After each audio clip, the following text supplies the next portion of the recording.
अम्मी, मैं रोजा रख तो पाऊंगा ना? हाँ बेटा, क्यों नहीं रख पाएगा। अल्लाह ताला अपने रोजेदारों को बड़ी हिम्मत देते हैं। तू देखना शाम कैसे हो जाएगी तुझे पता भी नहीं चलेगा। और तू देखना तेरा ये पहला रोजा बहुत मुबारक होगा। अच्छा अम्मी, रोजा तो मुबारक हो जाएगा, लेकिन ईद, अपनी ईद कैसे मुबारक होगी? मासूम अली के इस सवाल का जवाब रेशमा के पास नहीं था।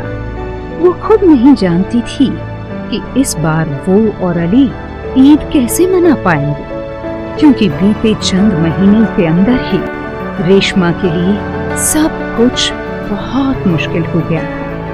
रेशमा के पति मोहसिन की कपड़े की दुकान थी, सब कुछ बढ़िया चल रहा था, लेकिन अचानक एक दिन न जाने कैसे मोहसिन की दुकान में आग लग गई।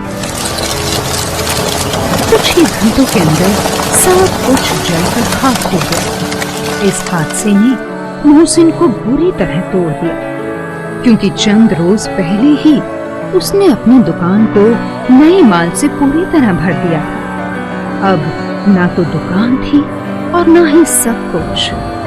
फिर से शुरू करने लायक पैसे, ऊपर से दुकान पर लिया हुआ कर्ज अब कैसे चुकेगा? ये फिक्र अब मोहसिन को खाई जा रही थी। रेशमा ने मोहसिन को हिम्मत देने की बहुत कोशिश की, लेकिन मोहसिन लड़ नहीं सका। हालात से हार कर उसने खुदकुशी कर दी। मोहसिन के इस तरह चले जाने से रेशमा पर मुसीबतों का पहाड़ टूट पड़ा, पर वो हिम्मत नहीं हार सकती थी। उसे अली के लिए सब कुछ संभालना ही था। अपना घर बेचकर रेशमा ने सबसे पहले दुकान का कर्ज चुकाया और अली के साथ अपनी दुकान में ही रहने लगी। रेशमा शुरू से ही कबाब बहुत अच्छे बनाती थी, लिहाजा उसने अपनी दुकान में ही कबाब बनाने शुरू कर दिए। इसी तरह गुजारा तो चलने लगा, लेकिन रमजान शुरू होते ही रेशमा के सामने नई मुसीबत आ खड़ी हुई। रोजा होने की वजह से अब कोई भी रेशमा के कबाब खाने नहीं आ रहा था। अम्मी बोलो ना, हम ईद कैसे मनाएंगे? अब तो हमारे कबाब भी कोई नहीं खरीद रहा है। अल्लाह सबका निगहबान है मेरे बच्चे, तू इतना मत सोच। आज तेरा पहला रोजा है, बस अल्लाह की इबादत में मन लगा, तू देखना सब ठीक हो जाएगा। भले ही अली की उम्र अभी बहुत कम थी, लेकिन हालात ने उसे वक्त से पहले ही काफी समझदार बना दिया था। वो जानता था कि सच में हालात कितने खराब हैं। वो सारा दिन अपनी माँ को कबाब बनाते देखता रहा और फिर अम्मी, कोई भी हमारे कबाब नहीं खरीद रहा, अब इनका क्या होगा? पता नहीं बेटा। रेशमा की हिम्मत भी अब जवाब दे रही थी। वो अपने आंसुओं को अली से छिपाते हुए अपना मुंह घुमाने लगी। तभी अली ने जाकर एक बड़ी सी टोकरी उठाई और उसमें रेशमा के बनाए कबाब रखने लगा। अली, ये क्या कर रहा है अली? इन्हें कहाँ लेकर जा रहा है? मैंने बेचने के लिए ले जा रहा हूँ अम्मी। लोग हमारी दुकान तक नहीं आ रहे, पर मैं तो लोगों तक जा सकता हूँ ना। लेकिन बेटा, कुछ ही देर में इफ्तार का वक्त हो जाएगा। तू कैसे जाएगा? तेरा रोजा भी तो है। अम्मी, आपने ही तो कहा था कि अल्लाह अपने रोजेदारों का साथ देते हैं। आप फिक्र ना करें, मैं इफ्तार से पहले वापस आ जाऊंगा। अली वो सारे कबाब लेकर निकल पड़ा। वो काफी देर तक इधर उधर घूमता रहा, लेकिन किसी ने भी उससे कबाब नहीं खरीदे। फिर अली की नजर एक जगह पर गई जहाँ कुछ लोग खाने पीने का सामान सजा रहे थे। उस जगह को देखकर ही पता चल रहा था कि वहाँ इफ्तार की तैयारी हो रही थी। अली फौरन उस जगह पर गया और वहाँ खड़े एक आदमी से बोला, हुजूर, ये सब इफ्तार के लिए है ना? हाँ बेटा, यहाँ गरीबों के लिए मुफ्त इफ्तार का इंतजाम किया जा रहा है। वैसे तुमने भी रोजा रखा है क्या? जी, आज मेरा पहला रोजा है। ये तो बहुत अच्छी बात है बेटा। अब आ जाओ, यहीं इफ्तार करो।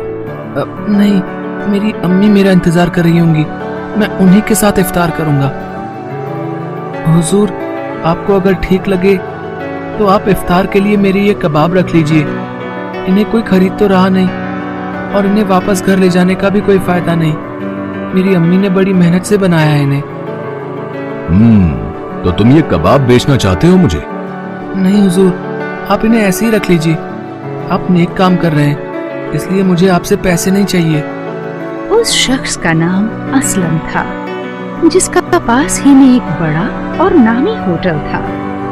असलम पूरे रमजान भर गरीबों के लिए मुफ्त इफ्तार का इंतजाम करता था। वो अली को देखते ही उसके हालात समझ गया था, लेकिन इसके बावजूद जब अली ने अपने सारे कबाब उसे मुफ्त में देने की बात कही, वो असलम ने मुस्कुरा कर उससे कहा, बरखुरदार, नेकी कमाना बहुत अच्छी बात है, लेकिन उससे पहले पैसे कमाना भी जरूरी है। लाओ, अपने सारे कबाब मुझे दे दो और मुझे बताओ कितने पैसे हैं। तुम इन्हें बेचने लाए थे ना, तो बेच कर ही जाओ। जब मुफ्त में बांटने लायक हो जाओगे तब नहीं दूंगा पैसे, ठीक है? असलम की बात सुनकर अली के चेहरे पर भी मुस्कान आ गई। उसे यकीन नहीं हो रहा था कि उसके सारे कबाब बिक गए थे। वो कबाब के पैसे लेकर खुशी खुशी रेशमा के पास पहुंचा। अम्मी, ये देखिए, मैंने सारे कबाब बेच दिए। क्या? पर बेटा, इतनी जल्दी? तू कहाँ बेचाया उन्हें? अली ने अपनी माँ को सारा किस्सा कह सुनाया। अगले दिन अली फिर से कबाब से भरी टोकरी लेकर उस जगह जा पहुंचा जहाँ असलम ने इफ्तार का इंतजाम किया हुआ था। अली खुद असलम के पास नहीं गया, बल्कि थोड़ी ही दूर जाकर खड़ा हो गया। फिर जैसे ही असलम की नजर अली पर पड़ी तो उसने आवाज दी, ओ बरखुरदार, वहाँ क्या खड़े हो? इधर आओ जरा। जी हुजूर। भाई वाह, कल तुम्हारे कबाब तो सबकी जुबान पर छा गए थे। कल तुमसे ज्यादा बात भी नहीं हो पाई थी। आओ यहाँ बैठो और अपने बारे में बताओ, कौन हो, कहाँ रहते हो और नाम क्या है तुम्हारा? जी हुजूर, मेरा नाम अली है। मैं अपनी अम्मी के साथ यहाँ पास में ही रहता हूँ। कुछ ही देर में असलम अली के बारे में सब कुछ जान गया। अब वो हर रोज अली से उसके सारे कबाब खरीदने लगा, बावजूद इसके कि उसके खुद के होटल में इफ्तार के लिए सब कुछ पहले से ही बनता था। पूरे रमजान यही चलता रहा। रेशमा सारा दिन पूरी मेहनत से कबाब बनाती और शाम को अली उन्हें ले जाकर असलम को बेच देता। इस तरह न सिर्फ रेशमा और अली का खर्च अच्छे से चलने लगा, बल्कि रेशमा ने ईद के लिए भी अब ठीक ठाक पैसे जमा कर लिए थे। लेकिन जैसे जैसे ईद का त्योहार नजदीक आ रहा था, अली के चेहरे की रौनक भी कम होती जा रही थी। ये देखकर असलम ने एक दिन अली से पूछा, क्या बात है अली, परसों ईद है और तुम ऐसे मुंह लटकाए चले आ रहे हो? क्या बात है, रोजे ज्यादा भारी पड़ रहे हैं क्या? नहीं हुजूर, ऐसा तो कुछ नहीं है। तो फिर क्या बात है, मुझे बताओ। हुजूर, आप हर रोज इफ्तार के लिए मुझसे सारे कबाब खरीद लेते हैं। आप सचमुच अल्लाह के फरिश्ते बनकर आए हैं। आपकी वजह से मेरी और मेरी अम्मी के रोजे तो मुबारक हुए ही, हमारी ईद भी मुबारक हो गई। लेकिन क्या बेटा, तुम झिझको मत, खुलकर कहो। हुजूर, ईद आएगी और चली जाएगी, लेकिन इसके बाद हमारा क्या होगा? हमारी दुकान की हालत बहुत खराब है। मेरी अम्मी के पास इतने पैसे नहीं है कि वो उस दुकान की अच्छे से मरम्मत करवा सके, इसलिए हमारी दुकान में हमारे कबाब खाने कोई नहीं आता और मुझे मालूम है कि आगे भी कोई नहीं आएगा। अली की आंखों से वो आंसू बह निकले जिन्हें वो न जाने कब से रोके हुए था। असलम ने एक बार फिर अली के सिर पर हाथ रखा और मुस्कुराते हुए उससे बोला, ऐसे हिम्मत नहीं हारते बच्चे, मैं कोई फरिश्ता नहीं, बस अल्लाह के रसूल को मानने वाला एक आम इंसान हूं। सच तो यह है कि ये तुम्हारी अम्मी के हाथों का स्वाद है जो तुम्हारी कबाब में खरीदता आया हूं। और एक बात तो बताओ जरा, मैंने तुमसे ये कब कहा कि ईद के बाद मैं तुमसे कबाब नहीं खरीदूंगा? क्या? लेकिन हुजूर, ईद के बाद तो इफ्तार नहीं होगी, और फिर आपका तो इतना बड़ा होटल है। होटल है तो लोगों को खिलाने के लिए कबाब तो चाहिए ही होंगे ना मुझे। चलो अब ऐसा करो, मुझे आज ही अपनी अम्मी से ले जाकर मिलवाओ, आगे की बात मैं उनसे ही करूंगा। असलम की बातें सुनकर अली को बड़ा सुकून मिल रहा था। वो फौरन असलम को लेकर रेशमा के पास पहुंच गया। बहन, अगर आपको ठीक लगे तो मैं आपको अपने होटल में नौकरी देना चाहता हूँ।